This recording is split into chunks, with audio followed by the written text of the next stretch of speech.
Ça fait de l'effet. Merci. Alors, c'est avec un immense plaisir et honneur que j'ouvre officiellement ce 43e congrès sur les troubles d'apprentissage.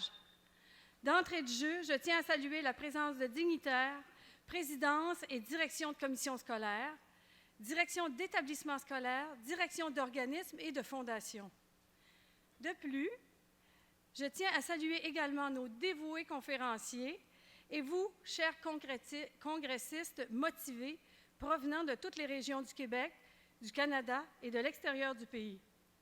Je vous souhaite la bienvenue et bon congrès. Je me présente, je suis Lucille Doiron, directrice générale de l'Institut des troubles d'apprentissage. J'aurai le plaisir d'être la maîtresse de cérémonie. Le thème de ce 43e congrès, présidé par Mme Brigitte Stanquier, est « Troubles d'apprentissage et défis dans le monde de demain ». Au cours des derniers mois, toute l'équipe de l'Institut œuvre sans relâche pour vous offrir une programmation d'envergure qui, nous l'espérons, répondra à vos attentes.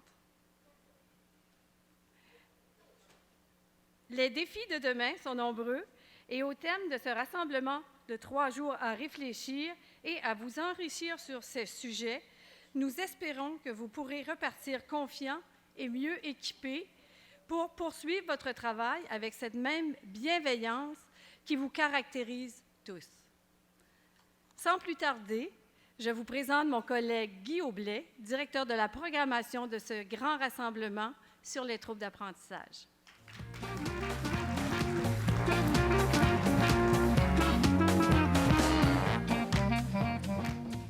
Bienvenue à tous. Le Congrès de l'Institut des troubles d'apprentissage est un événement fort, annuel, qui déploie une organisation hors du commun pour assurer le bon déroulement des 3 prochaines journées de formation continue. Au cours de cette dernière année, mes collègues et moi avons joint nos efforts pour vous accueillir et vous êtes plus de 1400 à avoir accepté l'invitation. Au cours des 3 prochains jours, vous aurez accès à 75 conférences et à 7 symposiums sous la responsabilité de 135 conférenciers. D'ailleurs, je profite de cet instant pour remercier personnellement l'ensemble des conférenciers pour leur engagement et leur habituelle collaboration. Tout au long du congrès, vous pourrez visiter le salon des exposants où vous y retrouverez 70 kiosques, dont celui de l'Institut. Et retenez, c'est le numéro 54. Avant d'aller plus loin, quelques indications importantes pour que vous puissiez apprécier pleinement notre offre de formation continue. Encore cette année, nous vous proposons les dîners-conférences que l'on appelle les grandes rencontres. Aujourd'hui, dès midi, nous accueillerons M. Thierry Carsensi de l'Université de Montréal. Jeudi midi, nous pourrons entendre M. Mario Asselin, blogueur au Journal de Québec. Et vendredi midi, nous aurons la chance de recevoir M. Philippe Meunier, cofondateur de la firme de créativité Sidley. Pour ceux qui n'ont pas encore acheté leur dîner, passez vite au comptoir d'accueil au 3e étage pour officialiser votre participation. Pour ce 43e congrès, nous offrons également 2 joyeux 5 à 7 sous le thème « On jase avec les conférenciers ». Dans le cadre de cet événement, le mercredi soir, nous procéderons au lancement officiel du 148e numéro de la revue Anaï. Et jeudi, nous remettrons notre premier prix reconnaissance de l'Institut des troubles d'apprentissage à Mme Sarah Laprise, enseignante à la commission scolaire Marguerite Bourgeois. Pour y participer, vous n'avez qu'à vous présenter dès 17h au Salon Victoria au 3e étage. Bienvenue à chacun de vous au dîner et au 5 à 7. Pour terminer, nous vous proposons une petite innovation. Il s'agit d'une application mobile. Les fonctionnalités de cette application vous permettront d'avoir accès à l'ensemble des éléments entourant le congrès. Je vous invite à utiliser cette application et y apporter votre contribution. Des photos, des commentaires, vos évaluations. Plusieurs d'entre vous avaient déjà téléchargé cette application et avaient déjà procédé à votre inscription.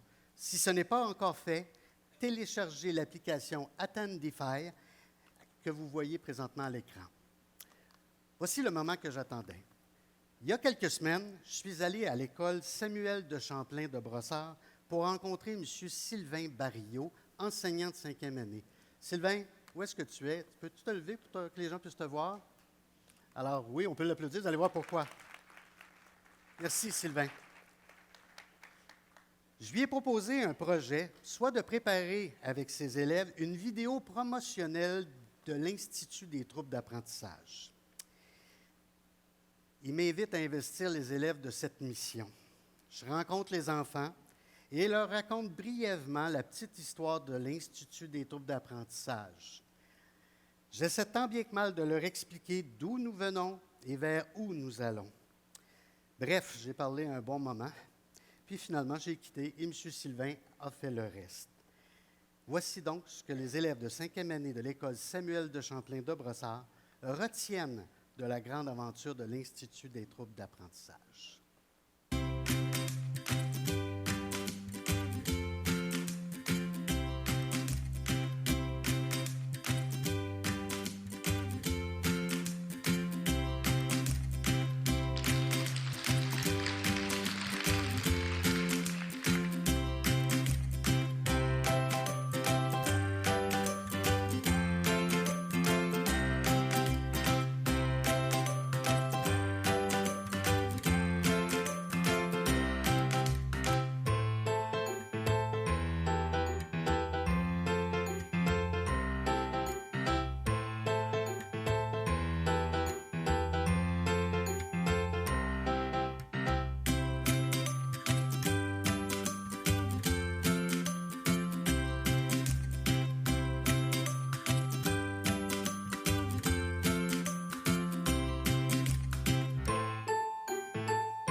Merci infiniment, M. Barriot.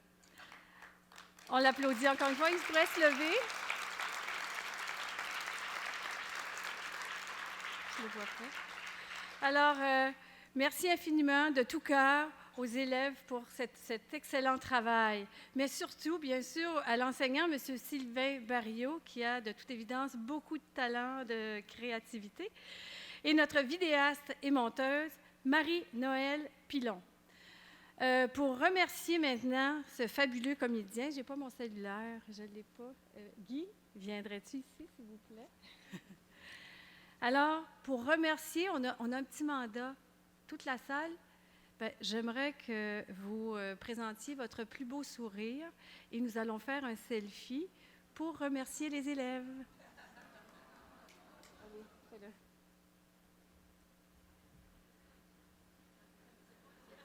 Ça, c'est pas un selfie.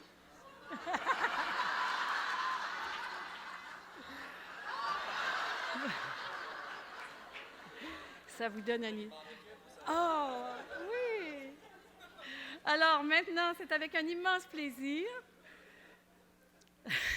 C'est avec un immense plaisir que je vous présente une personne des plus généreuses et empreinte de bienveillance et de dévouement auprès de tous. Cette personne formidable travaille pratiquement jour et nuit et ajoute à ce quotidien de nombreuses heures pour nous à l'Institut. Je vous demande d'accueillir chaleureusement le président du conseil d'administration de l'Institut des troubles d'apprentissage, M. Roger Casgrain.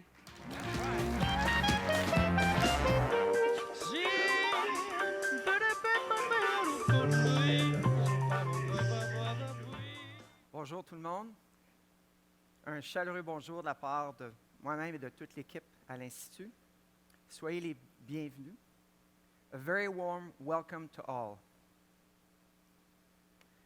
J'aimerais présenter aujourd'hui, comme moi-même, notre conseil d'administration, qui sont touchés directement ou indirectement par les troubles d'apprentissage. Ils ont tous la cause à cœur. La question que j'aimerais vous poser est la suivante. Mis à part le congrès, qu'est-ce que vous connaissez vraiment de l'Institut des troubles d'apprentissage? Comme le dit toujours Lucille, l'Institut, c'est un start-up qui est vieux de 52 ans. Ce n'est pas parce qu'on est lent, ce n'est pas parce qu'on a des troubles d'apprentissage, mais c'est parce que depuis plus de 3 ans, on est en train de se réinventer. Pendant 50 ans, plusieurs d'entre vous nous connaissent sous le nom de l'AKETA.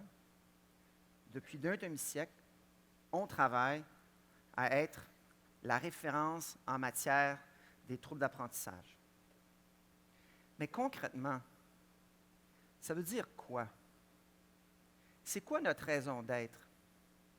À qui on vient en aide? Et surtout, qu'est-ce qu'on fait pour eux? Nos clients, en fait, ceux qui ont des troubles d'apprentissage. C'est là que j'ai le goût de vous parler aujourd'hui. Notre mission. Je vais la lire avec vous, parce que je vais mettre l'emphase sur certains points clés.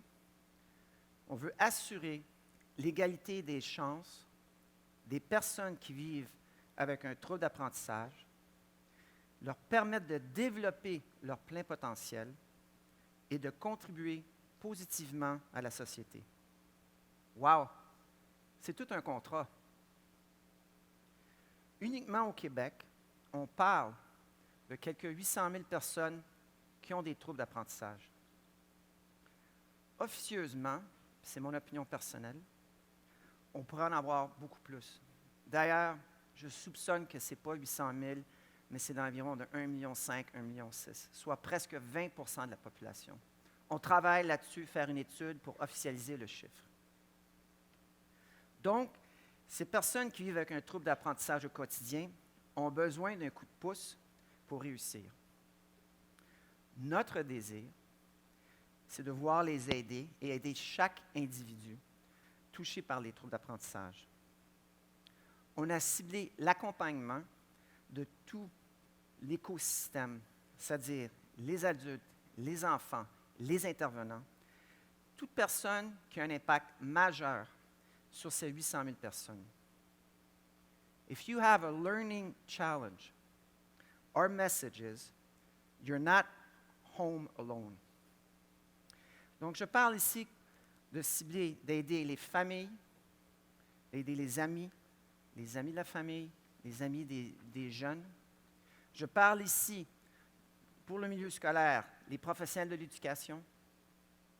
Je parle ici des organismes, nos partenaires, les employeurs. On s'entre-appuie. Et comment vient-on en aide à tout ce beau monde? Bien, notre rôle se définit en 3 volets.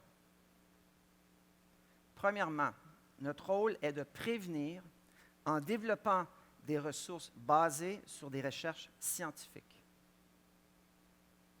Deuxièmement, notre rôle est de former les intervenants pour qu'ils apportent un meilleur appui. Troisièmement, notre rôle est de soutenir et informer sur tout ce qui a trait au domaine des troubles d'apprentissage. Au niveau des familles, chaque jour, on reçoit des appels de parents inquiets qui veulent tout faire pour aider à la réussite de leurs jeunes. Alors, notre offre d'aide est pour les familles, on la définit comme suit. Il y a des dizaines d'ateliers pratiques avec leurs enfants pour mieux comprendre les aides technologiques qu'on offre. On offre 2 colloques de parents à Montréal et à Québec. Et cette année, pour la première fois, on ajoute un 3e dans la région de Saguenay. Si vous connaissez un parent que vous rencontrez à l'école, puis dit « Qu'est-ce que je peux faire? » Ces colloques ont lieu le samedi. En après-midi, vous pouvez rencontrer les conférenciers personne à personne. Et s'il y a des familles qui sont démunies, il y a des accommodements qu'on peut fournir au niveau pour le billet d'entrée. Donc, répandez la bonne nouvelle. On a une ligne d'aide pour rassurer et informer les parents sur toutes sortes de sujets en lien avec les troubles d'apprentissage, comme par exemple les plans d'intervention. Juste une parenthèse. Lorsqu'un jeune ou un parent, quelqu'un appelle Allo Prof, aussitôt qu'on soupçonne que la personne a un trouble d'apprentissage, Allo Prof, l'Institut, nous avons une entente et nous sommes déjà à l'avant-garde et on est là pour aider les personnes en question au téléphone. On n'est pas affiché, mais définitivement on est à côté pour épauler Allo Prof. Et puis depuis environ 1 mois, on vient de lancer la station App, notre nouveau service d'évaluation et de rééducation pour les élèves avec des troubles d'apprentissage. Dans le milieu scolaire, chaque année, l'École des maîtres de l'Institut offre l'accompagnement et des dizaines de formations. Ces formations se font sur place, dans les écoles ou à distance via webinaire que nous offrons sur notre site Web. D'ici quelques semaines, chaque école au Québec, je dis bien chaque école, recevra une invitation de formation continue de l'Institut TA. Pour en savoir davantage, je vous invite à passer au kiosque 54. On va le mentionner plusieurs fois. Puis je vous invite que si vous avez un intérêt, le manifester auprès des responsables de votre école qui rentrent en contact avec nous autres. Au niveau des organisations, nous offrons des formations à tout type d'organismes, que ce soit des camps de jeunesse pour former les moniteurs, que ce soit les centres hospitaliers, des centres de jeunesse, des universités ou encore des entreprises. Bref, si vous connaissez une organisation qui pourrait bénéficier de nos formations, faites-leur savoir. Il y a une toute dernière chose que nous faisons, et ceci à tous les jours à l'Institut. Chaque jour, on s'efforce à sensibiliser le public, c'est-à-dire non seulement à démystifier les troubles d'apprentissage, mais encore plus, de faire connaître et accepter par la population comme étant quelque chose de tout à fait normal. C'est le message qu'on veut transmettre à travers toute la province et partout ailleurs. Je rêve personnellement un jour qu'on puisse afficher son trouble d'apprentissage et que la réaction puisse être « et puis, il n'y a rien là ». Je rêve un jour where a learning disability is nothing but an alternate learning ability. C'est-à-dire qu'on apprend tout simplement d'une façon différente. Lorsqu'on veut sensibiliser le public, on parle de l'inclusion. C'est pour ça que ce matin, je suis particulièrement heureux que je puisse partager tout ceci avec vous. Car vous pouvez être des ambassadeurs pour la cause. Vous qui puissiez être pour faire la différence. Vous avez un rôle important, puis on vous remercie beaucoup à ce niveau-là de le jouer. Maintenant, comment on communique notre contenu? Comment être au courant de ce qui se passe? Abonnez-vous à notre infolettre. Partagez-la avec les parents, avec les élèves. C'est là pour vous aider, c'est là pour les aider. Chaque mois, nous partageons des nouvelles avec quelques 13 000 personnes de notre infolettre. Puis si vous n'êtes pas déjà abonné, vous pouvez le faire au kiosque 54. C'est important de transmettre cette information parce que vous faites partie de l'équation. Il y a un rôle qui est clé. Puis de nouveau, je vous remercie pour jouer ce rôle. Vous pouvez aussi, sur notre page Facebook, inviter les gens that if you like us, click like on Facebook page. Notre cap de 11 000 fans vient juste d'être atteint. On partage du contenu avec vous quotidiennement. On vous encourage à partager notre contenu. Puis encore, si vous désirez avoir plus de détails, kiosque 54. En passant, il est tatoué ici, le kiosque 54 pour moi. Également, et finalement, notre pièce de résistance que nous souhaitons, c'est notre site web, institutta.com, qui contient absolument tout ce dont je viens vous parler. Ce site web accueille présentement chaque année 100 000 visiteurs et 300 000 pages vues. Et lorsque je dis pas encore la pièce de résistance, c'est que nous souhaitons l'améliorer et nous travaillons présentement à sa refonte complète. Afin de le rendre plus convivial et de pouvoir offrir encore plus de contenu, parce qu'on veut aider le plus de monde possible, on parle officieusement de presque 1,6 million, officiellement 800 000. Alors notre but, éventuellement, c'est non seulement d'atteindre 1 million de visites, mais aussi par an, mais également 3 millions de pages vues. Mais faire un pas de géant dans la démystification des troubles d'apprentissage, ça prend du temps. Le nouveau site Web que vous allez nous aider à le créer, c'est une étape très importante. Parce que c'est vous et tous ceux qui sont touchés par les troubles d'apprentissage qui vont l'utiliser et on le met en place pour vous et pour vous servir. Donc, je vous invite au kiosque 54 pour, tester le site Web, donner des commentaires, partager vos impressions.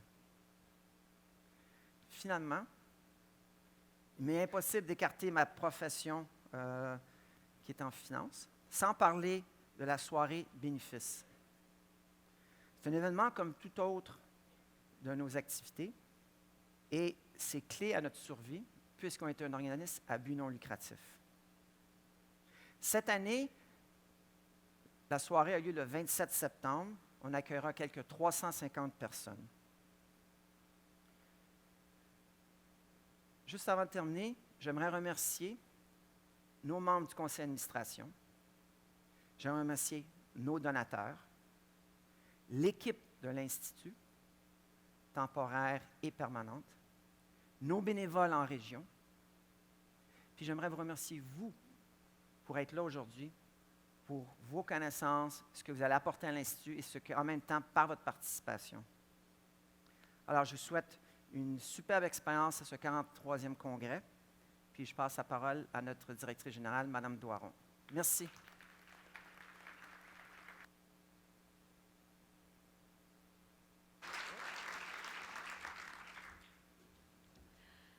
Monsieur Casgrain, au nom de toute l'Assemblée, je tiens à vous remercier pour ce généreux tour d'horizon de l'Institut des troubles d'apprentissage. Grâce à vous, je pense que vous connaissez davantage les nouveaux services de l'Institut et de quelle manière on se déploie. Alors, pour assurer la suite de la présentation, je cède la parole à M. Alain Desrochers, directeur scientifique de l'Institut. Merci.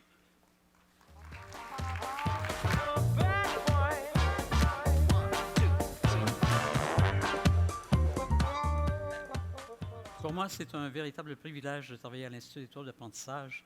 C'est une occasion pour moi de travailler avec une équipe formidable qui m'aide dans mon travail. Deux des responsabilités que j'ai à l'Institut, l'une, c'est d'assurer la direction scientifique du congrès et une autre, c'est d'assurer la coordination du laboratoire d'apprentissage et de développement de l'Institut. Et c'est surtout de ce laboratoire dont j'aimerais vous parler maintenant. Ce laboratoire, c'est une équipe de personnes engagées, fortement mobilisées par les troubles d'apprentissage.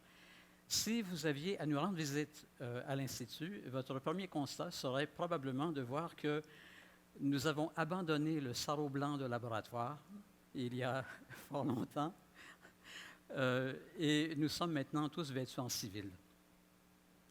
La première fonction du laboratoire, c'est de soutenir les différents services dont on vous a parlé jusqu'à présent et de développer des ressources nouvelles. Le premier service dont on vous a parlé, la station App, comme vous l'avez entendu, est un endroit où on offre des services d'évaluation et de rééducation aux enfants et aux adultes qui affrontent quotidiennement un trouble d'apprentissage ou un trouble associé, ou les deux. Les professionnels qui travaillent à la station App sont des orthopédagogues, des orthophonistes, des psychologues. C'est une équipe qui est encore en expansion. Et le soutien qu'apporte le laboratoire est surtout centré sur le développement d'outils d'évaluation et de programmes de rééducation pour les troubles d'apprentissage.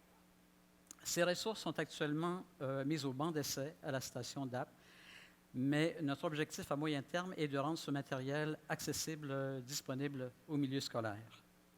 Le deuxième service dont on vous a parlé est l'École des maîtres. L'École des maîtres, c'est un service de formation continue, comme vous l'avez entendu tantôt, qui s'adresse aux parents, au milieu scolaire, au milieu communautaire, au milieu de la santé, aux entreprises aussi, qui accueillent de jeunes adultes aux prises avec des troubles d'apprentissage. Nous leur offrons des webinaires en formation à distance, des ateliers en présentiel, un accompagnement. La contribution du laboratoire est essentiellement pour l'École des maîtres de valider le contenu du matériel et de s'assurer que ce contenu est à jour sur le plan scientifique. Ce travail de validation nécessite une veille scientifique continue. C'est aussi cette veille scientifique qui nous permet de nous engager dans une variété d'activités de transfert des connaissances. Par exemple,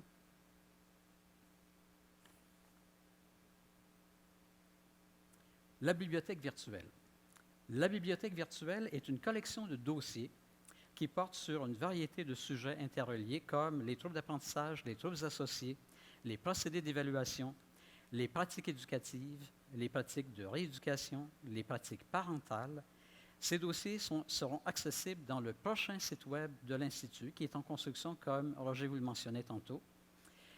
Le deuxième exemple sont les ouvrages de synthèse auxquels nous collaborons. Alors, nous participons à la rédaction de chapitres dans des ouvrages collectifs, à l'élaboration de numéros spéciaux de revues professionnelles ou de revues scientifiques. Et ce soir, justement, nous ferons le lancement du numéro 148 de la revue Approche neuropsychologique des apprentissages chez l'enfant, un numéro qui porte spécifiquement sur la dyslexie et la dysorthographie. Ce lancement aura lieu aujourd'hui, lors du 5 à 7, non pas au kiosque 54, Mais au Salon Victoria, alors on fait une exception ici, au Salon Victoria, au 3e étage, et à ce 5 à 7, nous allons accueillir 5 des conférenciers qui ont contribué à ce numéro spécial sur la dyslexie et la dysorthographie, notamment Brigitte Stanquet, Maryse Bianco, Sylviane Valdois, Willy Cernicles et Joe Ziegler. Nous aurons l'occasion de nous entretenir avec eux. Je profiterai de l'occasion pour leur adresser quelques questions et avoir une entrevue informelle avec eux. Les autres véhicules de transfert des connaissances sont, comme on le mentionnait plus tôt, les services de formation continue offerts par l'École des maîtres, les colloques à l'intention des parents et bien sûr le congrès annuel qui nous réunit cette semaine à Montréal. Ce congrès est une œuvre collective qui mobilise plusieurs personnes et j'aimerais souligner l'apport des conférenciers, l'apport des coordonnateurs de symposiums, celui du comité d'évaluation des propositions de communication, celui des congressistes qui, chaque année, nous offrent une rétroaction très, très utile à la fin du congrès. Également celle de l'équipe technique qui nous soutient pendant ces 3 jours et enfin l'équipe de logistique de l'Institut. Ces contributions nous motivent et nous guident dans notre détermination à hausser le niveau du congrès d'une année à la suivante. Les troubles d'apprentissage et les troubles qui leur sont associés constituent le noyau de ce congrès. Mais autour de ce noyau gravite un ensemble de thèmes et chaque année, les conférenciers nous offrent des occasions de réfléchir sur ces thèmes et nous proposent des voies d'action. La répartition des exposés sur ces thèmes varie d'une année à l'autre. Cette année, c'est véritablement le thème de l'intervention en lecture, en écriture, en compréhension, en mathématiques, qui prend la part du lion. Mais vous pourrez cette semaine également entendre des exposés sur les caractéristiques des troubles d'apprentissage, des troubles associés, sur les procédés d'évaluation, sur les mesures préventives, sur les mesures rééducatives, également sur ce qu'on appelait les transitions de ces gens qui passent du niveau secondaire au niveau collégial, du niveau collégial au niveau universitaire. Comment se vivent ces transitions? Lorsque les services se mettent à changer, on a actuellement à réinventer notre logique de service et c'est vers ça qu'on se dirige. Le programme du Congrès vous offre, encore une fois cette année, un buffet riche, varié, à l'intention de tous les intervenants qui sont mobilisés par les troubles d'apprentissage, incluant les parents, le milieu scolaire, le milieu communautaire, le milieu de la santé, le milieu du travail. Nous continuerons à étendre l'interdisciplinarité de ce congrès parce que nous croyons fermement que la collaboration est un élément essentiel pour réduire les difficultés d'apprentissage et le décrochage scolaire. Nous continuerons à solliciter la participation d'une variété de corps de métier, des représentants du gouvernement, des syndicats, des organisations professionnelles, des cadres scolaires, des enseignants, des spécialistes, parce que nous avons tous un rôle important à jouer pour assurer la réussite scolaire et personnelle des enfants et des adultes qu'ils deviendront. J'aimerais maintenant enchaîner avec le tout premier exposé du programme, un exposé qui nous sera présenté par la présidente du Congrès. Accueillons ensemble Mme Brigitte Stanquet, professeure d'orthophonie à l'Université de Montréal.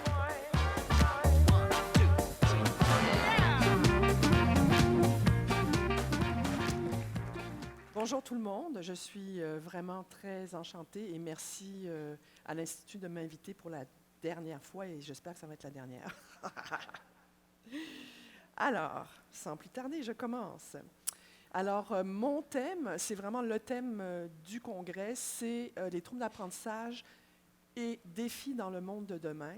Et quand je parle de défis dans le monde de demain, je parle des nouvelles technologies. Alors, on sait que les nouvelles technologies a complètement révolutionné notre monde, révolutionné la façon dont on communique, révolutionné la façon dont on fait nos achats, dont on se cultive.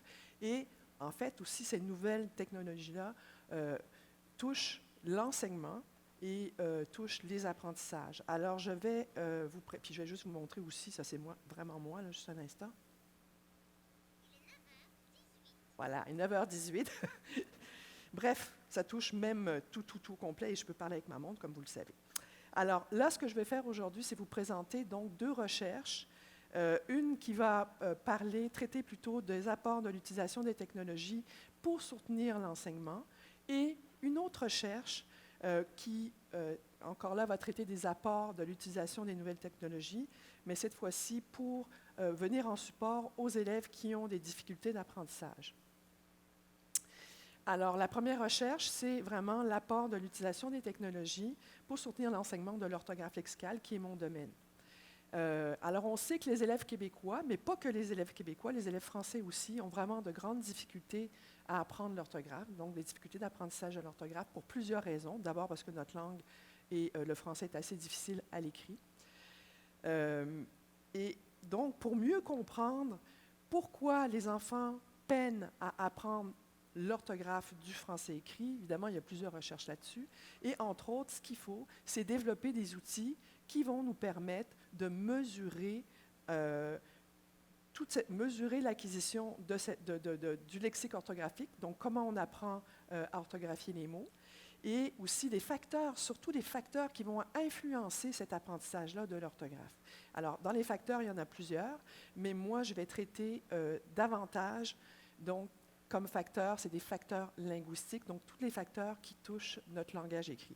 Donc, l'objectif de notre première étude, c'est d'étudier l'impact des facteurs linguistiques sur l'apprentissage de l'orthographe des mots.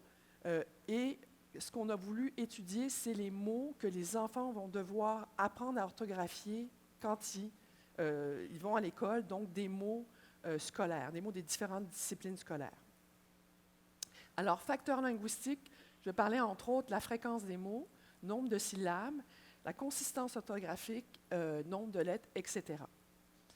Alors, quand on parle de fréquence de mots, ce qu'on veut dire, c'est qu'on sait en lisant, on va être exposé à des mots, et plus les mots vont être fréquents, plus on se doute qu'on va apprendre plus facilement ces mots-là. Quand on parle du nombre de syllabes, on va essayer aussi de regarder l'impact. Bon, il y a des mots qui sont plus longs. Locomotive est plus long que train.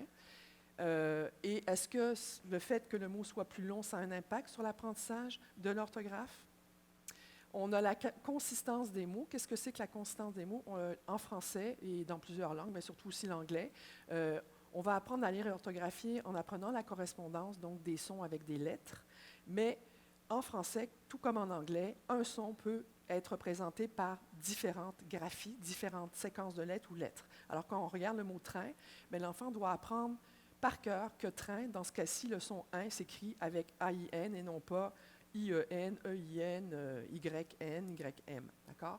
Et alors, plus un mot est inconsistant, c'est que ce mot-là contient plusieurs sons qui peuvent s'écrire de plusieurs façons. Alors, pour étudier l'impact de ces facteurs-là et le poids relatif de ces facteurs-là sur l'apprentissage de l'orthographe, d'abord, ça nous prend une base de données des mots auxquels les enfants sont exposés, puis des mots qu'ils vont devoir orthographier. Alors, on a des bases de données qui existent, qui sont vraiment des bases de données qui sont des mots auxquels les enfants sont exposés à travers donc leur lecture. Alors, vous voyez ici toute la liste de bases de données qui existent et qui sont disponibles pour vous en ligne, il n'y a pas de problème. Alors, toutes ces bases de données-là ont été élaborées à partir de littérature jeunesse auxquelles les enfants sont exposés au primaire et aussi de manuels de français. Alors, nous, comme on voulait étudier plutôt les mots auxquels les enfants sont exposés dans les différentes disciplines scolaires, mais on s'est dit on va compléter déjà les listes existantes où nous, on va rajouter des mots, comme des mots en mathématiques et tout ça. Donc, on a créé une nouvelle base de données qui sont composées de 12 manuels de français qui comportent 90 extraits de littérature jeunesse. On a 12 manuels de mathématiques, on a 4 manuels d'univers social. Alors, on remercie d'ailleurs la maison RP qui a gentiment voulu nous donner tout le contenu de leurs livres. Et à partir de ces livres-là, on a pris chacun des mots de tous les livres, on a fait un gros nettoyage, puis on a fait donc une liste de tous les mots qui étaient contenus dans ces livres-là, et on a calculé leur fréquence. Alors, maintenant qu'on a cette base de mots-là, ce qu'il faut faire, ce qu'on veut, c'est étudier le poids des facteurs que je vous ai présentés tout à l'heure sur l'apprentissage dans l'orthographe, mais ça me prend en fait une échelle d'acquisition de ces mots-là. OK? Pour que je puisse mesurer ce lien-là, ça me prend absolument une échelle d'acquisition de ces mots, de cette base de données-là. Alors, il existe des échelles d'acquisition de l'orthographe. Par exemple, l'échelle du Bois-Bruy, je suis sûre qu'il y a beaucoup de personnes qui connaissent cette échelle-là. Par contre, elle date de 1999. On a aussi une autre échelle, qui est l'échelle d'acquisition de l'orthographe lexicale, qui a été faite par Béatrice Potier en 2004. Alors, la plus récente, celle de Béatrice Potier, donc elle fournit le pourcentage de réussite de 12 000 mots, ce qui est assez impressionnant. Puis les mots qu'elle a utilisés, elle les a tirés de journaux adressés aux adolescents et adultes. Alors, elle a tiré ces mots-là, puis elle les a donnés en dictée aux élèves, puis c'est comme ça qu'elle a créé son échelle d'acquisition de l'orthographe lexicale. Alors, pour nous, ces mots-là, il manquait encore une fois les mots des disciplines scolaires. Donc, on a été obligé donc de créer cette échelle-là. Alors, voyez-vous que nous, notre échelle contient vraiment beaucoup moins de mots. Elle en avait 12 000, nous, on en a 1 200. Oui, c'est ça ici. On en a 1 200. Et nos mots, alors, on a pris les mots les plus fréquents de la base qu'on a créée à l'aide des manuels scolaires, donc des éditions RPI. Alors, ce qu'on a fait, c'est qu'on a fait orthographier chacun des 12 000 mots. Alors, chaque mot a été orthographié par au minimum 50 élèves par niveau scolaire, donc de la première année jusqu'à la 6e année. Et après ça, c'est comme ça qu'on a pu construire notre échelle d'acquisition de l'orthographe lexicale. Et si vous regardez, donc voilà ce que ça peut donner, c'est qu'on regarde le mot pluriel, on voit réussite première année, donc les enfants de première année réussissent à 41 à orthographier ce mot adéquatement. Et déjà, vers la 2e année, donc les enfants sont en mesure d'écrire ce mot. Et quand je fais exprès de prendre le mot pluriel parce que dans notre base de données, le mot pluriel, c'est un mot qui est fréquent parce que dans les livres scolaires, en français, c'est un mot qu'on va retrouver souvent, OK, dans les livres scolaires. Pareil pour d'autres mots en mathématiques, comme le mot unité. Mais si je prends d'autres mots tirés de d'autres bases, par exemple de livres de littérature, le mot pluriel probablement est beaucoup moins fréquent. OK? Puis probablement que le mot unité est beaucoup moins fréquent. Donc, ça va changer aussi la fréquence des mots dans notre base de données. On n'aura pas du tout les mêmes fréquences. Alors maintenant, si on veut regarder l'impact justement des facteurs linguistiques sur l'acquisition de l'orthographe, donc ce sont des résultats préliminaires. Ce qu'on a pu voir, entre autres, et puis on s'en doute, qu'effectivement, plus un mot est fréquent, plus il va être facile de l'orthographier, l'enfant va l'apprendre plus rapidement. Par contre, ce n'est pas suffisant. C'est absolument pas suffisant.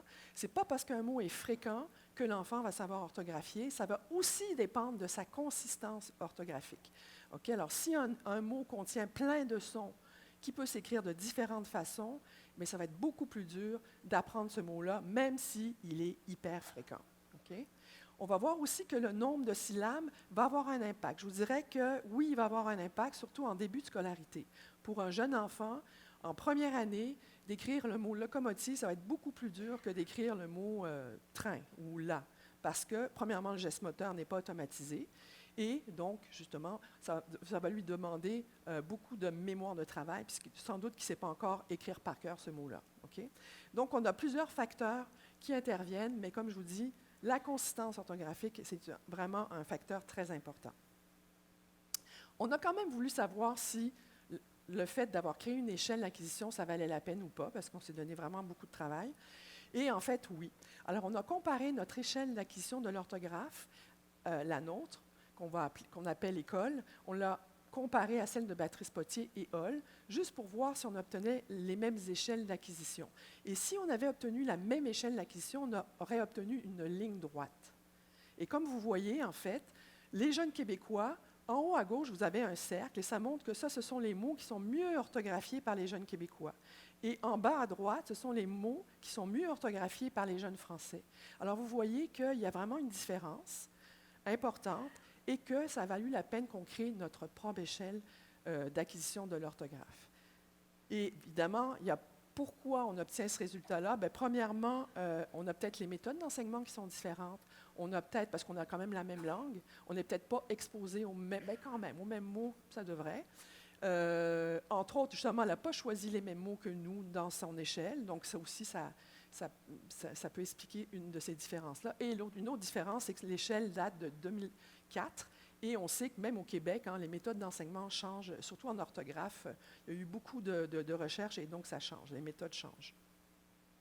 Alors, juste un exemple pour vous montrer que la différence entre, pour un mot, si on regarde le mot pluriel, alors l'échelle école qui est la québécoise, on voit qu'en deuxième année, les enfants sont en mesure d'orthographier ce mot-là, or qu'en France, c'est beaucoup plus tard, ça va être vers la quatrième année. Donc, il y a quand même une différence.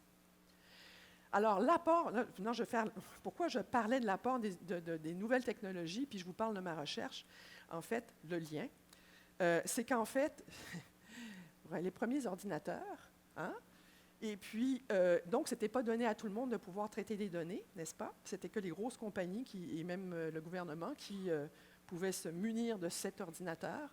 Et par la suite, donc, grâce aux ordinateurs, on est maintenant en mesure de traiter un ensemble de données importantes. Et puis, grâce à ça, bien justement, on peut aller faire l'analyse que je viens de vous montrer avec un nombre de mots importants, de variables importants, essayer de trouver des liens entre certaines variables, ce qu'on ne pouvait pas faire avant. Alors, pour conclure sur cette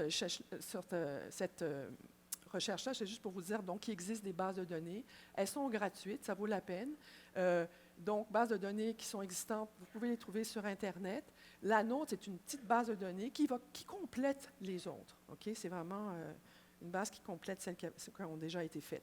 Donc, la nôtre, elle est disponible aussi sur Internet gratuitement, donc sur le site Appligogique. Et ce que vous allez pouvoir faire comme recherche, c'est vous regarder, donc vous allez faire des recherches par mot, par phonème, par catégorie de graphème, bref, vous allez pouvoir vous amuser avec ça. Alors, ma deuxième recherche, c'est vraiment d'aller voir l'apport de l'utilisation des outils d'aide, cette fois-ci pour favoriser la compétence en orthographe et en production de texte écrit d'élèves qui présentent des difficultés d'apprentissage. Alors, on sait que les nouvelles technologies ont permis de développer des fonctions d'aide qui permettent de soutenir ces élèves-là dans leur apprentissage, donc à les amener à être un peu plus compétents. Quand on parle de fonctions d'aide, donc vous les connaissez tous, je vais les passer rapidement quand même. On a d'abord la synthèse vocale. Synthèse vocale, c'est vraiment donc de faire lire son texte par une voix de synthèse. Maintenant, avec les téléphones, vous pouvez tous faire ça, mais avant que ça fonctionne sur les téléphones intelligents, donc il y avait déjà des logiciels qui avaient cette fonction. Prédicteur orthographique, on l'a aussi sur tous les téléphones intelligents. Dès que vous commencez à écrire, le téléphone ou le logiciel va vous présenter ce qu'il pense qu'est l'orthographe, d'abord la bonne orthographe, premièrement, mais vous présentez l'orthographe du mot, et puis c'est à vous de faire la bonne sélection. La dictée vocale aussi, on peut le faire avec nos téléphones intelligents, mais les élèves aussi peuvent utiliser ça pour pouvoir dicter une phrase, un texte. On a des réviseurs orthographiques, puis c'est avec un S, parce que quand je parle de réviseur orthographique, c'est de l'orthographe lexicale, grammaticale, etc. Et je parle de réviseur, puis je veux vraiment porter attention à ce mot-là, réviseur. Okay? Ce n'est pas un correcteur. Un correcteur, il y en existe un seul pour l'instant, qui est chez Medialexi, okay? qui s'appelle, je pense, le transcriveur. Lui, ce qu'il fait, c'est qu'il corrige pour l'enfant. L'enfant écrit, puis corrige automatiquement. Okay? Les réviseurs, ce qu'ils font, c'est qu'ils vont surligner quelque chose qui semble mal orthographié. Okay? Puis comme par exemple ici, on va vous proposer, on va vous dire, nous, on pense que c'est ça, regardez, vous devez lire la règle, et puis si c'est ça, vous le corrigez. Mais le réviseur ne fait rien pour l'élève, c'est à l'élève, et même pas juste l'élève, nous-mêmes on s'en sert, c'est à nous de décider si la correction est adéquate ou pas. Alors, réviseur. On a aussi, ça c'est moins connu, des réviseurs rédactionnels. Okay? Et ça, c'est absolument moins connu et c'est dommage, et donc je vous en parle. C'est un outil, mais c'est génial. Ça permet vraiment d'améliorer la production de textes écrits. Okay? Donc, sur le côté ici, ce que vous pouvez voir, puis ça, c'est juste une fonction du réviseur, il y en a plusieurs. Donc, vous avez, par exemple, j'ai choisi de corriger mon propre texte, puis j'ai regardé le nombre de répétitions que j'avais. Alors, tout ce qui est en jaune, imaginez-vous, c'est que dans mon court petit paragraphe, voilà le nombre de répétitions. C'est pas génial, OK? Donc, ça vous permet vraiment d'améliorer votre texte. Alors, maintenant, quand on parle de l'apport de l'utilisation là, des fonctions d'aide, il y a vraiment pas mal de recherches américaines qui ont montré que oui, l'utilisation des fonctions d'aide va favoriser une meilleure perception de soi des élèves qui présentent une difficulté. Que oui, ça va favoriser un meilleur engagement de l'élève dans la tâche et que ça améliore les compétences en orthographe et en production de texte écrit. Et là, en fait, c'est que toutes ces études-là ont été faites en anglais et on s'est quand même posé la question, et pas juste en anglais, ce n'est pas ça le problème, mais c'est quand même dans des systèmes qui sont différents du nôtre. Alors, on s'est posé la question, est-ce que nous, on va retrouver ce même apport de l'utilisation des fonctions d'aide sur les compétences des élèves au Québec? Alors, on a voulu, donc l'objectif de cette deuxième étude est d'étudier l'exploitation, premièrement, des élèves qui utilisent ces fonctions d'aide-là, et après ça, d'étudier justement l'apport de ces fonctions sur les compétences en orthographe, en production de texte écrit, mais également en perception de soi, sentiment d'auto-efficacité et anxiété d'évaluation. Alors, je veux juste vous dire que c'est une étude longitudinale de 3 ans, et les résultats que je vous donne, c'est celles de la première année, et on n'a même pas terminé donc d'analyser les données, mais je vous présente quand même des résultats préliminaires. Donc, la méthodologie, dans notre échantillon, on avait 17 enfants dyslexiques dysorthographiques scolarisés en secondaire 1 dans 3 écoles secondaires du Québec, tous utilisateurs d'outils d'aide technologiques au primaire, tous avec un diagnostic. Ce que je dois vous dire, c'est qu'on a essayé d'évaluer le degré de sévérité de leurs troubles et tous étaient, mais alors un degré de sévérité, comme je ne peux pas vous imaginer, mais c'était plus que sévère. Et là, on s'est posé la question, est-ce que c'est seulement les élèves qui ont vraiment un trouble très sévère qui sont identifiés et qui utilisent ces outils d'aide? Parce que pour l'instant, il faut, pour utiliser les outils d'aide, quand on est en tout cas surtout au cégep, prouver, avoir un diagnostic. Et on était vraiment assez choqués parce qu'on s'est dit, mais ça, il y a quelque chose qui ne marche pas là non plus. Là. Bref. Alors, ce qu'on a fait pour pouvoir étudier l'apport des outils d'aide technologiques, donc on a premièrement fait écrire des textes avec et sans outils d'aide, bien sûr, pour faire la comparaison. Ce qu'on a fait, c'est qu'on a présenté un cours vidéo de 5 à 6 minutes que vous pouvez voir ici, sans parole. Donc, les élèves devaient visionner la vidéo et par la suite, écrire l'histoire qu'ils venaient de visionner. Alors, une fois sans aide, deuxième fois avec aide. Et bien sûr, comme on voulait évaluer aussi leur sentiment d'auto-efficacité et tout ça, donc après, ils devaient répondre à des questionnaires, bien sûr. Ce qu'on a fait aussi, c'est qu'on voulait voir comment ils utilisaient les outils d'aide. Donc, on a fait une captation vidéo d'écran pour voir qu'est-ce qu'ils allaient sélectionner, qu'est-ce qu'ils allaient sélectionner comme outil d'aide, comme fonction d'aide, et à quel moment. Alors, dans les résultats préliminaires, alors malheureusement, je l'ai par compagnie, alors je suis désolée, mais ça n'a zéro rapport avec les compagnies. Alors, je vous présente d'abord les résultats avec Antidote.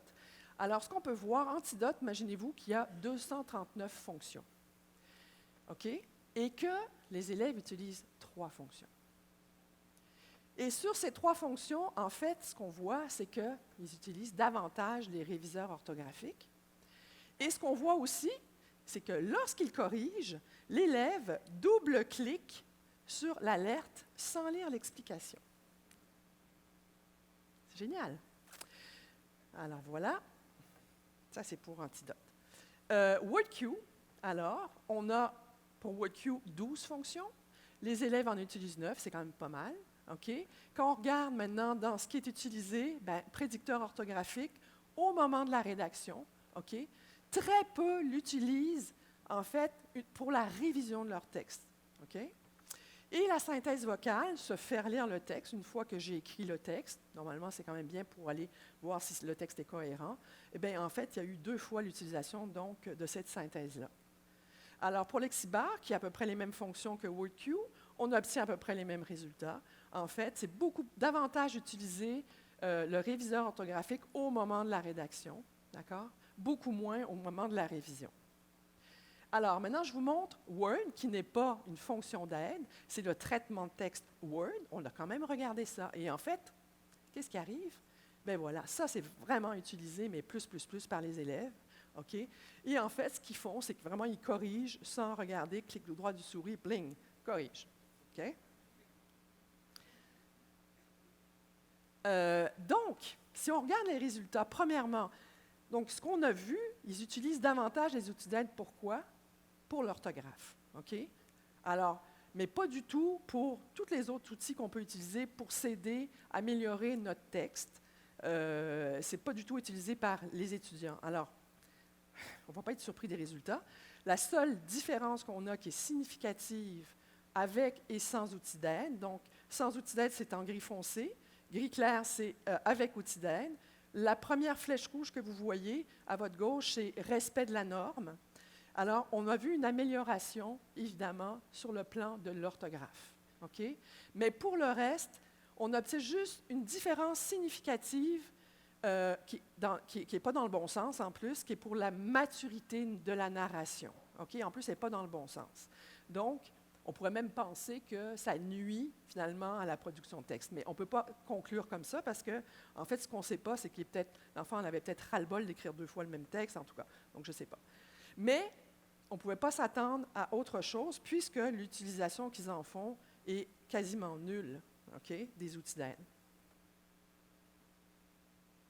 Alors, quand on regarde le sentiment d'auto-efficacité chez les filles et chez les garçons, pas, avant et sans utilisation et avec, alors oui, ils se sentent plus performants. Tant mieux quand même. C'est au moins un effet positif, même si finalement, ils ne sont pas vraiment plus performants, mais au moins ils se sentent plus performants. Alors, l'apport des outils d'aide, donc on a qui favorise une meilleure prédiction de soi, oui, pas prédiction, perception, et améliore la compétence orthographique, c'est vrai, mais il n'y a aucun effet sur les compétences rédactionnelles, et ça ne nous étonne pas puisqu'ils n'utilisent pas les outils d'aide pour ça. Alors, évidemment, c'est que des résultats préliminaires, puis moi, je vais juste vous dire, attention, ça ne veut pas dire que les outils d'aide n'aident pas les enfants. OK? Ça n'a aucun rapport. Ce qu'on vient de voir actuellement, c'est que les enfants en difficulté n'utilisent pas leurs outils d'aide. Et la question que je me pose, c'est, en fait, est-ce qu'on leur montre suffisamment à utiliser leurs outils d'aide? Et je pense que non. D'accord? Ça prend vraiment une formation. Je sais qu'il y a quelques personnes qui donnent des formations d'utilisation des outils d'aide, mais pas juste une fois.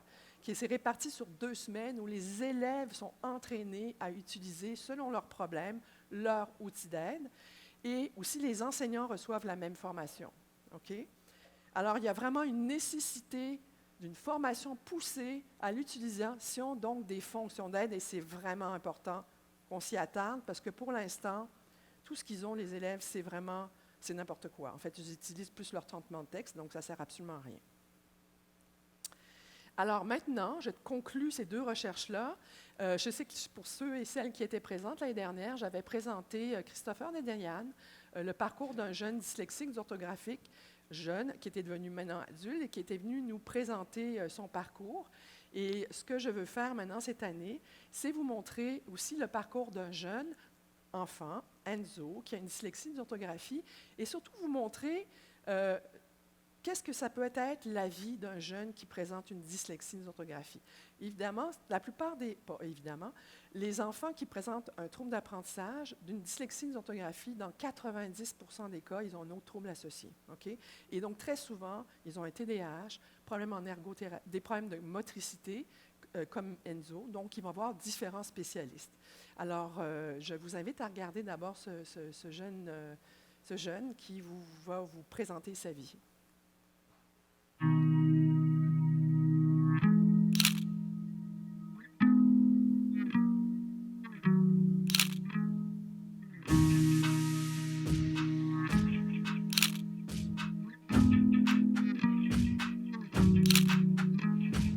Je m'appelle Enzo, j'ai 9 ans. J'habite à Saskatoon. Je suis dyslexique. J'ai été diagnostiquée à Montréal quand j'avais 8 ans. Moi, je m'appelle Christopher Nedelian. Moi, j'ai 28 ans, puis comme toi aussi, je suis dyslexique. Moi, j'ai été diagnostiqué à l'âge de 8 ans. J'ai passé à travers, qu'est-ce que tu vas passer à travers? Donc, le système de l'éducation, avec les difficultés que nous autres, on va avoir à franchir puis à avoir. Puis maintenant, je suis rendu dans le domaine professionnel en tant que conférencier professionnel et courtier immobilier dans la région de Montréal. C'est quoi la dyslexie pour toi? Pour moi, la dyslexie, dysorthographie, ça veut dire que la lecture et l'écriture, c'est plus dur que pour d'autres personnes. Christopher, qu'est-ce que ça veut dire pour toi, la dyslexie? Pour moi, la meilleure façon que je peux l'expliquer, c'est un peu comme la myope. Tu sais, c'est quoi être myope? Quelqu'un qui a des lunettes. Oh oui, oui, oui. Ah, très bien. Fait que quelqu'un qui n'a pas de lunettes, quand il enlève ses lunettes, il voit quand même, c'est juste pas clair, c'est un peu fu. Mais une fois qu'on met ses lunettes, il voit très bien. Fait que pour moi, la dyslexie, c'est comme ça. Puis qu'est-ce que je veux dire avec les lunettes? C'est les logiciels qu'on a. C'est le temps de plus qu'on a durant les examens. Puis c'est justement les spécialistes tels que les orthophonistes, les orthopédagogues et l'environnement qu'on se met dedans qui nous aident. Enzo, évidemment, la lecture n'est pas quelque chose de facile pour nous autres, mais par contre, on a beaucoup d'autres affaires qu'on est bien puis on est bon à faire. Puis j'ai justement certains de tes médailles ici. Est-ce que tu veux me parler, c'est quoi ces médailles-là?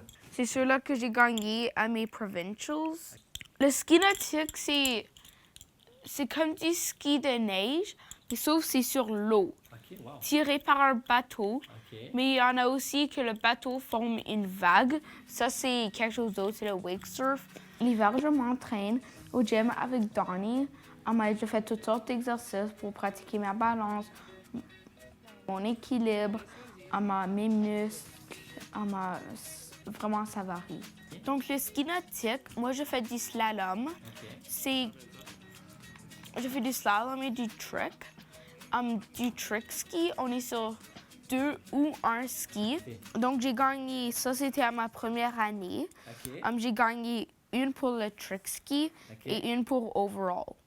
Donc, première année, j'ai eu 2 bronzes. Deuxième année, j'ai eu 2 silver. Puis là, la troisième année, tu vas avoir 2. Or, je ne sais pas. J'aime ça. Comment tu t'es senti avant que tu étais diagnostiqué dyslexique, puis maintenant après?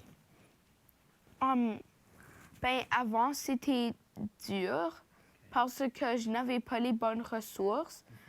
Et puis, je devais écrire à la main sur une feuille de papier. Puis ça, c'est extrêmement dur. Et j'ai toujours pensé qu'il y avait quelque chose. Parce que j'étais bon en sport, n'importe quoi, construction ou rien, n'importe quoi dans ce genre. Mais lecture et écriture, c'était vraiment dur. J'étais fâchée, frustrée, énervée. J'adore apprendre, mais j'avais le goût de juste passer l'école. Est-ce que tu vois que c'est un peu plus facile qu'avant? Oui, oui. OK, puis parle-moi de ça. C'est quoi la facilité ou c'est quoi les différences? Donc, c'est que je n'écris plus sur une feuille de papier. J'écris sur un ordi. SpeakQ, c'est un logiciel pour que quand on parle, ça écrit ce qu'on dit. Tous les logiciels que tu es en train d'utiliser présentement, ça va t'aider pour le futur. C'est pas juste pour l'école. Fait que C'est pour bien que- toute la vie. Exactement. Là, présentement, tu es en train de faire de l'orthophonie. C'est quoi tu fais avec l'orthophoniste? Puis c'est quoi les travaux que vous faites ensemble? Maintenant, le nom de mon orthophoniste, c'est Châtel. Je travaille avec elle chaque jeudi. On travaille les règles en anglais. Chaque lettre fait ce son. Et si c'est en avant de ça, ça fait ça. Puis les exceptions et tout ça. Toutes sortes d'affaires. Est-ce que c'est facile de faire ces exercices-là pour toi? Ouais. C'est de plus en plus facile. Ça, c'est quoi l'ergothérapie? Puis qu'est-ce que tu fais avec ça? Son nom, c'est Stéphane. Il est spécialiste dans le cerveau et tout ça. Donc, ce qu'on travaille dessus maintenant, c'est la coordination rapide. Comme au hockey, qu'on reçoit la rondelle et rapidement le lancer. C'est ça qu'on travaille dessus. Et aussi les mouvements comme si je suis dans cette situation, qu'est-ce que je devrais faire, ça ou ça? C'est quoi les situations? Disons, comme avec mon frère, est-ce que je devrais continuer à me battre avec lui ou mettre fin à la bataille? Puis c'est quoi la réponse? Mettre fin à la bataille. Ça. Christopher, es-tu capable de reconnaître les personnes qui ont de la dyslexie dans ta salle de classe ou des personnes autour de toi? Oui, je suis capable de voir certains traits de chaque personne pour dire, OK, oui, ça, c'est un signe de dyslexie ou c'est un signe de trouble d'apprentissage. Puis ça, c'est parce que j'ai été, depuis que je suis tout jeune, dans des environnements avec des élèves de troubles d'apprentissage. Donc, c'est une façon de voir puis de reconnaître. Puis toi, de ton côté, à l'école, est-ce que tu es capable de voir certains de tes collègues d'école? Oui, après que j'ai été diagnostiquée, je disais à ma mère, ben, cette personne fait la même chose que moi dans les dictées. Donc, ça se pourrait très bien qu'ils ont la dyslexie et dysorthographie. Et c'est aussi dur en lecture pour eux. Ils inversaient toujours quelque chose. OK, très bien. OK. Puis évidemment, on sait que la langue française n'est pas nécessairement quelque chose de très facile avec les Non. règles. Donc, ça fait en sorte que... C'est la pire langue à apprendre. Dans mon domaine d'immobilier, je travaille 100% de la lecture et écriture. Puis, comme on a dit, c'est mes difficultés.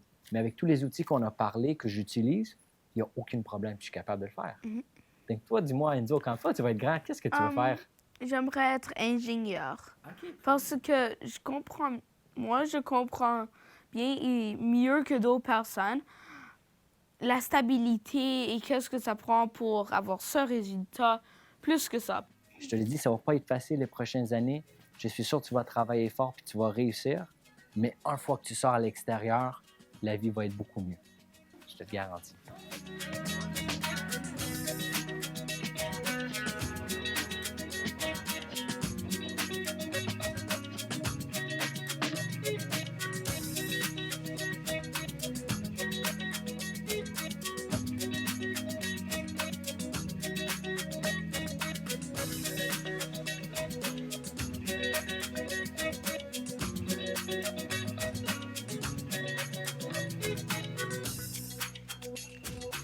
C'est Enzo, hein?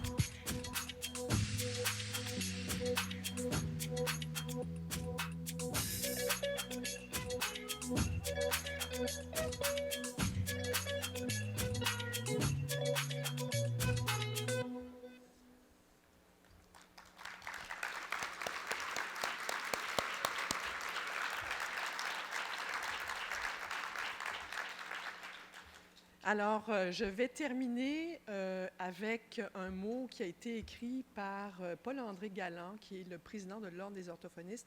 C'est un mot qu'il a envoyé à tous les membres. Et quand j'ai lu ce mot, je me suis dit, ben non, j'aurais tellement aimé avoir moi-même écrit ce mot, et je trouve qu'il est très à propos. Alors, je vais demander la permission de vous le lire, et c'est ce que je vais faire. Alors, il faut laisser ça là. OK. Donc, la période olympique qui se termine a été forte de moments inoubliables. Comme plusieurs d'entre vous, j'ai suivi avec attention et émotion les parcours qui ont mené à des victoires éclatantes et des défaites crève-cœur. Ce que j'aime avant tout, c'est l'histoire des proches qui accompagnent nos athlètes et font des sacrifices importants pour les guider jusqu'à l'objectif ultime. Le cheminement des personnes qui ont un trouble d'apprentissage ou de développement est tout aussi olympique sans pour autant être récompensé d'une médaille d'or à la toute fin. Ce cheminement est empreint de petites victoires et de grands doutes, d'acceptation et de résilience sur un chemin souvent chaotique et parsemé d'embûches. Aux premières loges, des parents qui se retrouvent dans un rôle qu'ils n'ont souvent pas prévu ou choisi, celui d'aidant naturel. Dans la perception collective, cette fonction est habituellement restreinte à l'accompagnement d'un individu qui est gravement malade ou en fin de vie. Et pour avoir vu une personne de mon entourage jouer ce rôle, je suis éblouie par l'amour et le don de soi que cela exige. Pourtant, ce même don de soi existe aussi chez les proches qui soutiennent des personnes qui ont un trouble d'apprentissage ou de développement. Alors, en mon nom, au nom de tous, nous décernons une médaille d'or à toutes ces personnes qui continuellement,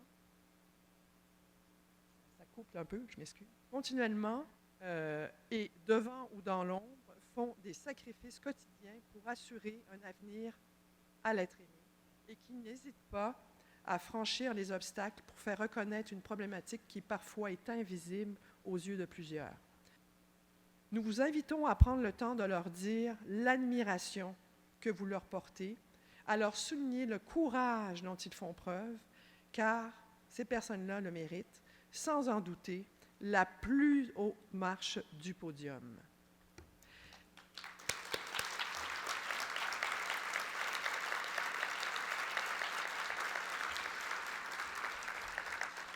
Alors, je vais juste vous demander une chose et après je vais poursuivre. Je vais vous demander de vous lever puis vous applaudir parce que vous êtes là, vous, pour aider tous ces jeunes-là, les mamans. Donc, je vous remercie vraiment beaucoup.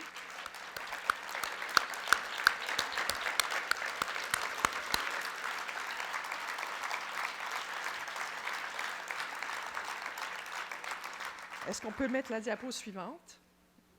OK.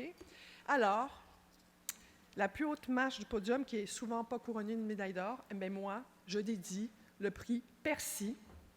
Alors, Percy, je vais le dédier à Enzo Christian, le jeune que vous avez vu, et Christopher Dédéian. Et je vais vous expliquer qu'est-ce que c'est, qui est Percy. Percy, c'est le premier jeune adolescent qui a été identifié comme personne qui présentait une dyslexie dysorthographie développementale. Alors, Enzo, tu es la première personne. Je t'invite à venir ici, recevoir ton prix.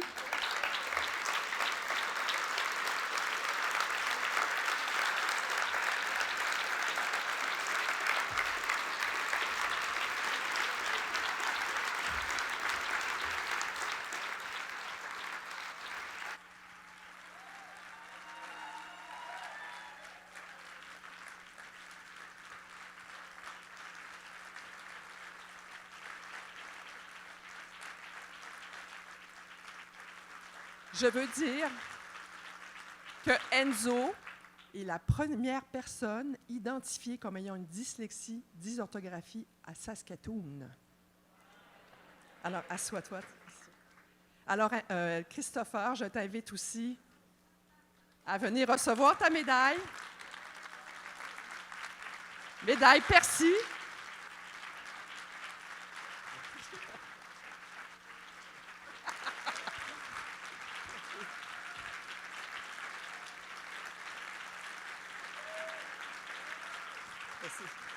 Donc, la première personne aussi qui parle avec autant de bonheur de sa dyslexie dysorthographie. Alors, je vais aussi applaudir la maman d'Enzo qui a déplacé des montagnes pour soutenir son fils. Je l'invite à venir ici. Madame Élise Proux.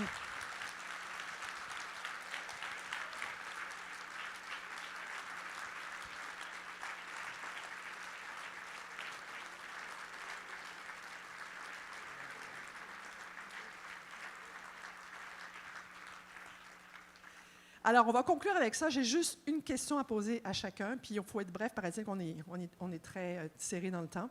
Alors, d'abord, je vais commencer par Christopher. Christopher, en tant que dyslexique orthographique, bien sûr, tu as vécu beaucoup de choses. Donc, ce que j'aimerais que tu nous donnes, c'est un conseil à nous tous. Qu'est-ce qu'on pourrait faire pour aider ces jeunes-là? Qu'est-ce qui t'a aidé, toi? Très bonne question, Brigitte, puis merci beaucoup avec tout ça. Donc, l'affaire qui m'a aidé énormément, c'est vraiment les logiciels puis les technologies que tu as parlé, que j'utilise à tous les jours, que j'utilise encore. C'est à cause de ces technologies-là que je suis capable de gérer 2 compagnies à l'instant même. Le dicté vocal avec le cellulaire, sans ça, sans blague, je n'aurais pas de compagnie. Fait que je fais tous mes textes, je fais tous mes courriels avec ça. Mais c'est ça, mais je contredis solidement sa recherche, puis je suis effectivement dans le pourcentage de, quand je vois rouge, je double-clique, je lis même pas, je passe à l'autre. Je suis quand même dyslexique, fait que je veux pas lire trop, là, mais c'est pas mal ça. Mais je suis amplement dans ses affaires, là.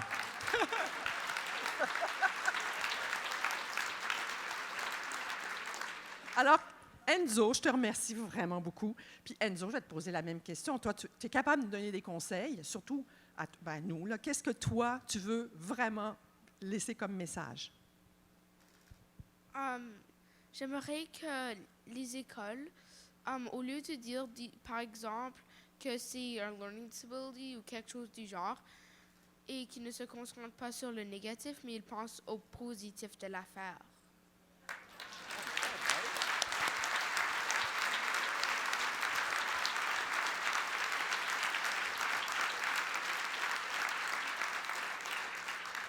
Et ma dernière question est à la maman d'Enzo, qui vient justement de Saskatoon et qui a pu finalement faire évaluer son fils. Il n'y avait pas rien là-bas, donc elle est venue à Montréal pour ça. Et donc, je vais lui poser aussi la question en tant que maman qui déplace des montagnes. Vous, quels conseils vous pouvez donner aussi, vous pouvez nous donner? Premièrement, je veux juste souligner que je suis en minorité sur la scène ce matin. Alors, vous pourrez poser des questions pourquoi je suis en minorité, mais je suis la minoritaire ce matin.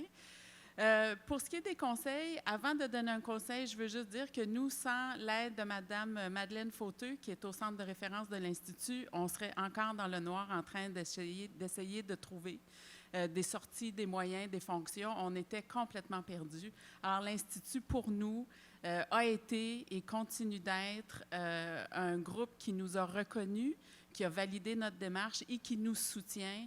Et ça, c'est pas possible de pousser des montagnes. On peut le faire seulement quand on a quelque chose qu'on porte très fort dans notre cœur, mais quand on est soutenu aussi.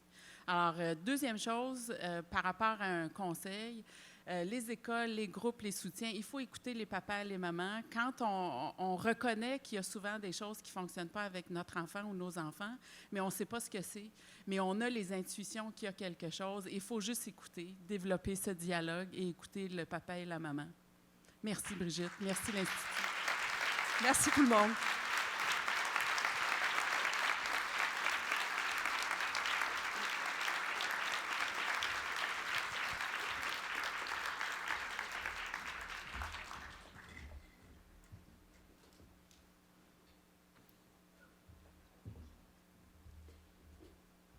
Alors, merci beaucoup. Bravo, Enzo.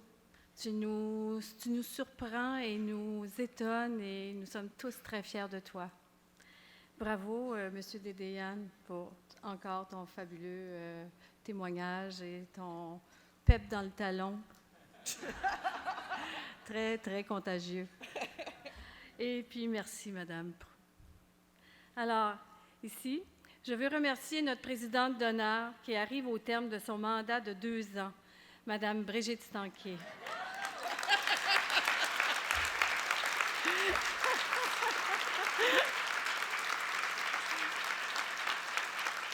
Alors,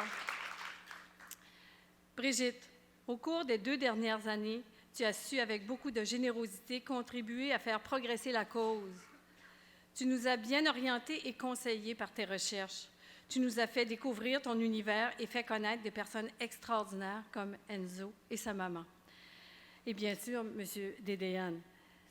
Alors, Madame la Présidente, d'honneur de ce 43e congrès de l'Institut des troubles d'apprentissage, toute l'équipe de l'Institut se joint à moi pour vous dire merci. Merci de tout cœur pour ton engagement, ton dévouement et ta présence chaleureuse à chaque congrès.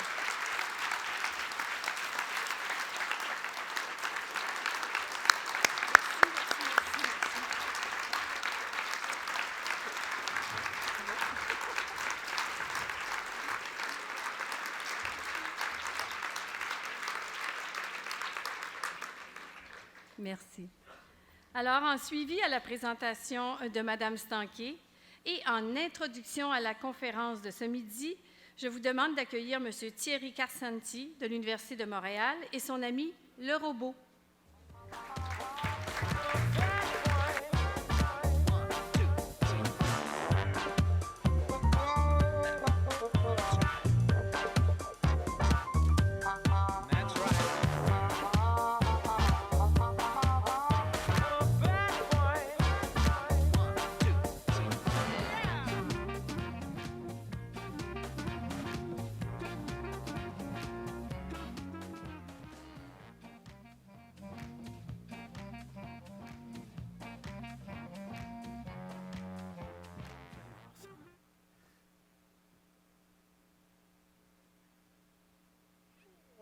Oppan Gangnam Style. On n'entend plus voir rien. Qu'est-ce qui se passe? Gangnam Style. Hop, hop, hop, hop. Oppan Gangnam Style. Gangnam Style. Hop, hop, hop, hop. Oppan Gangnam Style. Comme quoi, on ne peut pas toujours contrôler la technologie, hein? Alors écoutez, bonjour. Merci de me laisser dire quelques mots aujourd'hui, ce matin avec vous. J'aimerais d'abord souligner tous les efforts qui sont faits pour les élèves. Bonjour à toutes et à tous. Je me nomme Nao. Je mesure 58 cm. Je peux voir, entendre, parler et même danser. Je suis ce que l'on appelle un robot humanoïde. Et il me fait plaisir de vous dire que je collabore à de très nombreux projets auprès d'élèves ayant des difficultés d'apprentissage. J'aimerais vous souhaiter la bienvenue à la 43e édition du Congrès de l'Institut des troubles d'apprentissage. Je vais prendre la parole pendant à peine plus de 2 minutes ce matin. L'objectif de cet événement est de proposer une synthèse actuelle des recherches scientifiques permettant de mieux comprendre et soutenir l'enseignement et l'apprentissage à l'ère numérique d'aujourd'hui et de demain. Cette édition s'attardera sur les divers facteurs susceptibles d'exercer une influence significative dans l'usage des nouvelles technologies pour favoriser les apprentissages des élèves présentant des difficultés, comme par exemple l'usage d'un robot humanoïde. Les dernières décennies sont marquées par le développement fulgurant du numérique, et ce, tant au sein de la société que dans les milieux d'enseignement. L'utilisation du numérique est devenue un impératif dans l'éducation. Les travaux de recherche actuels considèrent le numérique comme un outil puissant pour transmettre les connaissances, améliorer les apprentissages et favoriser l'équité éducative. L'usage du numérique à des fins pédagogiques, rééducatives et inclusives s'est largement imposé au fil des ans, et ce, même si toutefois, leur intégration présente toujours un défi de taille. Bien que leurs valeurs pédagogiques et leurs apports sur les apprentissages soient indéniables, particulièrement auprès des élèves présentant des difficultés d'apprentissage, la présence du numérique n'est pas toujours garante de succès. Ce sont les types d'usages qui rendront réellement effectif leur potentiel. Si vous voulez en connaître davantage sur les bons usages du numérique pour maximiser les impacts auprès des élèves ayant un trouble d'apprentissage, je vous invite à venir assister à la présentation du professeur Thierry Carsanti, chaire de recherche du Canada sur le numérique en éducation et professeur à l'Université de Montréal. Ce sera à midi, au Salon Fortification, au 9e étage. Bon congrès à toutes et à tous. Et merci de l'invitation. Enfin, afin de vous montrer que je peux vraiment danser, je vous quitte sur 20 petites secondes où j'effectuerai une danse sur une musique destinée à vous donner de l'énergie au début de ce congrès. Oppan Gangnam Style. Gangnam Style. Oppan Gangnam Style. Gangnam Style. Oppan Gangnam Style.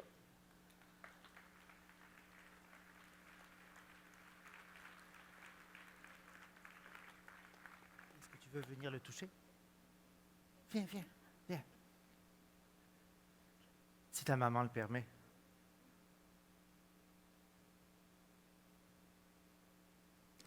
Il s'appelle Nao et il peut, si tu le caresses, il aime ça. Mais il faut que tu le parles d'abord. Il faut que tu le regardes dans les yeux. Appelle-le, Nao. Caresse-le. Tu peux me caresser la tête ou les mains, par exemple. Regarde. Il aime quand on le caresse, en général. Et si tu lui parles assez fort, même s'il y a beaucoup de monde, il va te répondre. Tu lui dis, « Comment vas-tu? » Ça va super. Merci. Et toi, comment ça va? Bien. Alors, nous allons tous les deux bien. Il t'a compris. Merci beaucoup et bravo pour ton prix. Félicitations.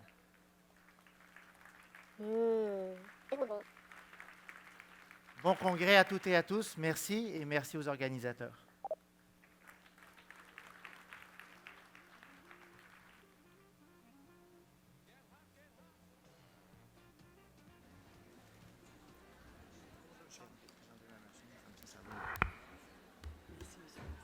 Merci à vous.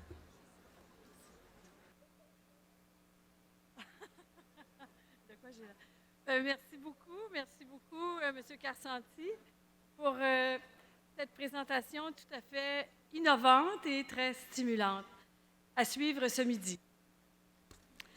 Alors, nous voici rendus aux différents moments, au dernier moment de cette conférence d'ouverture. Pendant que les musiciens montent sur scène, OK. Il nous ferait plaisir d'inviter Mme Hélène Lévesque, conseillère pédagogique à la Commission scolaire de Montréal, pour vous parler un peu de la réalité de ces jeunes musiciens et de leurs défis de persévérance au quotidien. Madame Lévesque.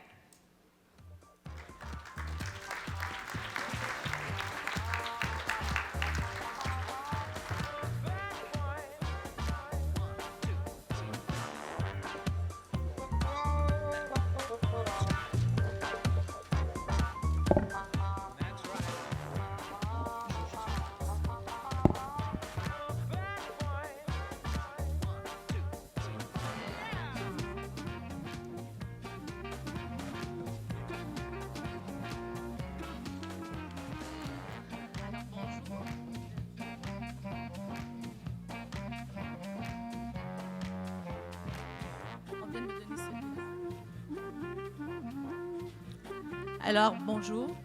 On m'a demandé de vous parler aujourd'hui de l'apport de la musique en éducation. Donc, juste avant nos beaux élèves de l'école Joseph-François Perrault. Alors, pour certains, la musique est un baume pour le cœur. Pour d'autres, la musique est directement reliée à la danse et aux grandes célébrations. La musique exprime nos émotions, elle accompagne les moments clés de notre vie. Elle fait partie de nos rituels, que ce soit les mariages, les funérailles, les fêtes, les événements spéciaux, comme aujourd'hui. Un des aspects qui attire le plus l'attention, et de plus en plus l'attention, est l'apport de la musique dans le cursus scolaire et ses bienfaits auprès des élèves ayant des troubles d'apprentissage. Pourquoi encourager l'éducation musicale à l'école? Alors, d'après les recherches, l'étude de la musique, par les multiples facettes qu'elle exploite, développe l'esprit critique, la pensée créative, l'imagination et la discipline personnelle. Comme les sports, la musique est rassembleuse, elle fait la promotion de la coopération, une compétence utile pour le travail d'équipe. Mais est-ce que la musique aide les jeunes à apprendre? Une étude canadienne d'importance a été menée sur une période de 3 ans auprès de 6 000 élèves. Elle a révélé que l'éducation artistique qui englobe l'enseignement de la musique améliore les résultats aux tests de mathématiques et favorise l'apprentissage des langues. Les chercheuses ont démontré que l'apprentissage artistique ne se fait pas au détriment des autres matières, bien au contraire. La présence de programmes artistiques dans les écoles amène de meilleurs résultats scolaires et un plus grand sens de l'organisation. Qu'en est-il de la lecture? Alors, chez les enfants et les adolescents, l'apprentissage de la musique est lié à celui de la lecture. 2 méta-analyses qui regroupent plus de 30 études ont démontré qu'il existe une forte association entre l'étude de la musique et la performance aux tests de lecture. La majorité des interventions musicales a eu des effets positifs sur l'enseignement des habiletés en lecture. Plus les élèves sont jeunes, plus l'effet de l'apprentissage de la musique sur la lecture semble convaincant. Cela revient à dire que plus tôt l'étude de la musique commence, plus grands en sont les bénéfices. Des psychopédagogues ont aussi constaté que certains enfants ont plus de facilité à apprendre une notion en chantant ou en tapant du pied. La musique agit à titre de véhicule pour les mots eux-mêmes. Par exemple, on apprend mieux l'alphabet ou les tables en mathématiques en les chantant. Le rythme s'impose à la mémoire en créant un apprentissage plus durable et plus profond. Évidemment, apprendre, par exemple, les sons de l'alphabet qui n'ont aucun rapport les uns avec les autres, A, B, C, D, E. Cet apprentissage-là est grandement facilité à partir du moment où on ajoute une mélodie, comme « À vous dirai-je maman ». Donc, la musique aide vraiment les apprentissages. Qu'en est-il des mathématiques? 2 méta-analyses révèlent que la musique, qu'elle soit écoutée ou qu'elle fasse l'objet d'un apprentissage actif, instrumental, est liée à une augmentation des habiletés en mathématiques, dont la stimulation de l'intelligence spatiale. De fait, l'analyse de 15 études avec des programmes musicaux impliquant un total de 700 enfants âgés de 3 à 12 ans montre qu'il existe un lien constant entre l'apprentissage musical et l'habileté à effectuer des opérations mentales complexes, telles que la reconstruction de structures en 2 ou 3 dimensions, sans se référer à un modèle physique, par exemple. Pour ce qui est des autres matières scolaires, en Colombie-Britannique, on a examiné la relation entre la participation à des cours de musique et la réussite académique. Les résultats d'examens provinciaux ont été comparés pour plus de 150 000 étudiants entre 2000 et 2003. L'analyse a permis d'identifier que les élèves qui participaient à un orchestre d'harmonie en 4e secondaire, par exemple, avaient un taux moyen de réussite plus élevé dans les matières scolaires que leurs pairs qui ne participaient à aucun cours de musique. Une autre recherche d'envergure a permis de constater que chez 15 500 étudiants approximativement, ayant terminé leur 5e secondaire, donc qui avaient suivi au moins 2 années de cours de musique pendant leur secondaire, eh bien, ils ont obtenu de meilleurs scores en écriture, en lecture, en mathématiques et en sciences.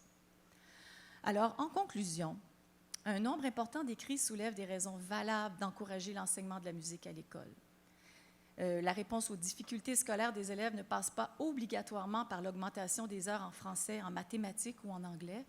Par son aspect ludique, la musique permet d'apprendre autrement, ce qui est d'une aide précieuse pour les enfants, par exemple, en échec scolaire. Alors, bonne nouvelle pour les élèves qui sont ici à côté de moi, l'exploration en profondeur de l'expérience musicale a aussi des effets à long terme. Bien après la fin des études secondaires, il s'est avéré une source d'estime de soi, de plaisir, de fierté et une banque de souvenirs positifs très puissants. En d'autres termes, les cours de musique ont non seulement contribué à cultiver le sentiment d'appartenance chez ces gens, mais ils ont aussi fourni des expériences remplies de sens qui comblent encore plusieurs besoins fondamentaux dans leur vie. Devant autant d'avantages reliés à l'apprentissage musical, l'importance de son enseignement dans les écoles n'est plus à prouver. Il ne reste qu'à mettre en application des programmes musicaux de la plus grande qualité possible afin d'offrir aux élèves des expériences enrichissantes qui marqueront non seulement leur parcours scolaire, mais leur vie entière. En tant qu'éducateur, il nous appartient de considérer l'importance de l'éducation musicale dans le développement global de l'enfant et d'accorder de plus en plus de place à la musique dans les salles de classe. Alors, si à tout hasard vous voulez en savoir plus par rapport aux recherches que je viens de citer, je vous recommande, entre autres, vous pouvez aller voir un petit document qui s'appelle « Les bienfaits de l'enseignement et de la pratique de la musique », qui est un recensement d'études scientifiques qui avait été commandé par la FHOSQ et la FAMEC. Et il y a aussi, au Québec, le laboratoire Musalpha, dirigé par le chercheur Jonathan Bolduc, qui fait des recherches extraordinaires. Et pour terminer, j'oserais vous nommer aussi, peut-être que ça intéressera ici certains orthophonistes, il y a la remédiation cognitivo-musicale dans la prise en charge des enfants 10, qui a été créée par le neurologue Michel Habib et l'orthophoniste Céline Coméras. Alors, le bénéfice de la musique est important dans l'éducation et je vous remercie d'avoir pris le temps de m'écouter. Merci. Bon congrès.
Merci beaucoup.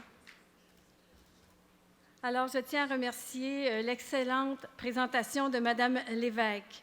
Maintenant, Mme Thomasine Léonard, chef d'orchestre, ainsi que tous les musiciens, nous vous remercions du plus profond du cœur. C'était fabuleux. J'aimerais, avant de clore notre cérémonie, vous préciser que ces jeunes de l'orchestre de l'école secondaire Joseph-François Perrault présentent un concert le 11 mai prochain afin de pouvoir financer la construction d'une salle de concert pour cette école secondaire. On comprend que les besoins sont grands en éducation, mais ce grand orchestre qui s'est produit à Carnegie Hall également il y a 2 ans, n'ont toujours pas de salle de concert. Alors voilà, je tenais à le préciser auprès de tous nos gens dans la salle. Donc, la cérémonie d'ouverture prend fin et après la pause, c'est le grand départ des premières conférences. Je tiens à souligner au nom de tout l'Institut des troubles d'apprentissage, je vous souhaite un excellent congrès. Profitez de toutes les rencontres également qui sont aussi profitables. Bon congrès.